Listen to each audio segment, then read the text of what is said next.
Greetings, friends. Bonjour, chers amis. Alors que nous poursuivons notre voyage à travers la tragédie des siècles, nous examinerons les fondements menant à ce qui est connu sous le nom de la marque de la bête. Ce sujet intrigue de nombreuses personnes. Alors que nous plongeons dans cette étude, il est très important de garder à l'esprit que le livre de l'Apocalypse est riche en symboles et la Bible elle-même interprète ces symboles. Dans notre vidéo de la semaine dernière, nous avons découvert qu'il y a deux êtres prophétiques dans Apocalypse 13. L'un sort de la mer, l'autre, décrit comme une bête semblable à un agneau, sort de la terre. En Apocalypse 13, 11, nous lisons que la bête qui apparaît d'abord comme un agneau avec deux cornes parle comme un dragon. Au verset 14 et 15, nous lisons « Et elle séduisait les habitants de la terre par les prodiges qu'il lui était donné d'opérer en présence de la bête, disant aux habitants de la terre de faire une image à la bête, qui avait la blessure de l'épée et qui vivait. Et il lui fut donné d'animer l'image de la bête, afin que l'image de la bête parlât, et qu'elle fit que tous ceux qui n'adoreraient pas l'image de la bête fussent tués. » Le verset 17 fait référence à cette image de la bête comme d'une marque et explique que personne ne put acheter ni vendre sans avoir la marque, le nom de la bête ou le nombre de son nom. Alors, quelle est cette marque?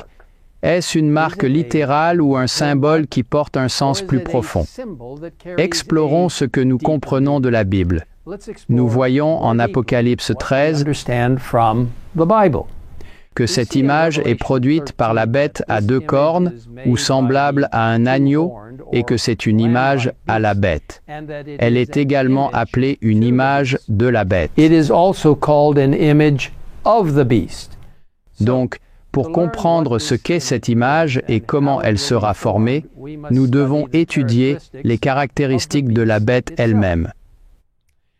Eh bien, cette bête, représentée comme sortant de la mer, comme nous le lisons en Apocalypse 13, 1, 10, représente la papauté. Nous avons également vu que la bête à deux cornes, ou semblable à un agneau décrite dans les versets 11, 18 du même chapitre, représente les États-Unis d'Amérique. Nous comprenons donc qu'Apocalypse 13 décrit une coopération entre la papauté et les États-Unis pour imposer une marque d'autorité.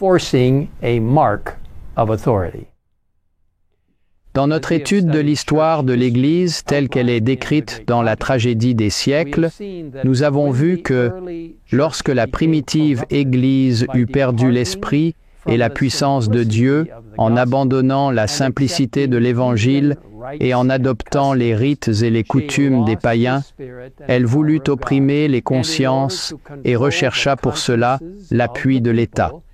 Ainsi naquit la papauté, c'est-à-dire une Église dominant l'État au profit de ses intérêts et tout spécialement en vue de bannir l'hérésie. Nous avons vu comment ce pouvoir était exercé pendant 1260 ans en persécutant ceux qui choisissaient de suivre leur conscience plutôt que les dictats de l'Église romaine. Nous avons ensuite vu comment, comme cela a été prédit en Apocalypse 13, 3, ce pouvoir serait mortellement blessé, mais que la blessure mortelle serait guérie. Comme nous l'avons vu dans l'histoire, la première partie de cette prophétie s'est réalisée en 1798, lorsque le pape a été capturé et que le pouvoir de la papauté a été brisé pendant un certain temps. Cependant, la prophétie a également prédit que la blessure mortelle serait guérie. Tout comme la première partie de la prophétie s'est réalisée, nous savons avec certitude que la deuxième partie le sera également. Ne perdons pas de vue que c'est l'apostasie qui amena la primitive Église à rechercher l'appui du gouvernement et prépara la voie à la papauté. Nous lisons à propos de cette apostasie dans 2 Thessaloniciens 2:3. Que personne ne vous séduise d'aucune manière, car il faut que l'apostasie soit arrivée auparavant et qu'on ait vu paraître l'homme du péché, le fils de la perdition. Ainsi, l'apostasie dans l'Église préparera le chemin pour l'image de la bête. La Bible nous dit clairement qu'avant le retour de Jésus, il y aura à nouveau un grand déclin spirituel.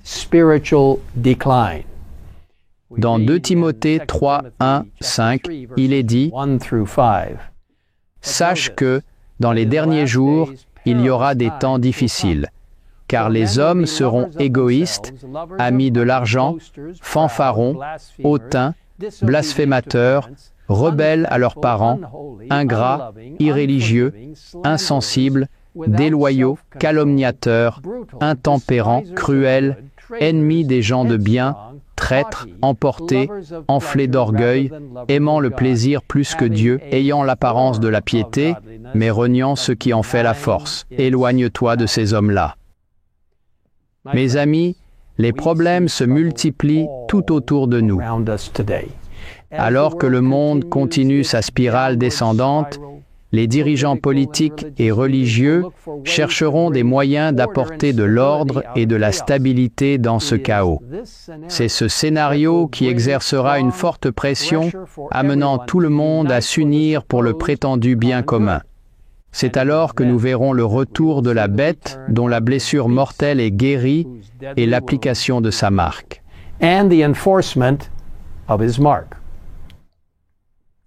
Dans notre prochaine vidéo, nous examinerons spécifiquement ce qu'est la marque de la bête et comment nous pouvons l'éviter. D'ici là, je vous encourage vivement à télécharger le livre « La tragédie des siècles grâce à l'URL » en bas de l'écran. Vous y trouverez une explication plus approfondie de cette prophétie très importante que nous étudions ensemble. Que le Seigneur se rapproche de vous alors que nous continuons à examiner cette prophétie et découvrir ce que l'avenir nous réserve. Prions ensemble. Père Céleste, merci de nous avoir donné la révélation de Jésus-Christ. Dans le livre de l'Apocalypse, nous comprenons comment la prophétie se déroule pour nous aider à être préparés à ce qui nous attend. Merci aussi pour le livre de Daniel dans l'Ancien Testament. Ces 2 livres, Daniel et l'Apocalypse, se complètent pour nous aider à vraiment savoir à quoi nous attendre dans un avenir proche. Nous nous plaçons entièrement entre tes mains. Nous appuyons sur ta puissance pour nous guider à travers les événements futurs. Nous sommes tellement heureux que tu nous aies promis ta présence jusqu'à la fin des temps. Nous attendons avec impatience la venue prochaine de Jésus, que cela arrive plus tôt que jamais. Au nom de Jésus, Amen. Amen.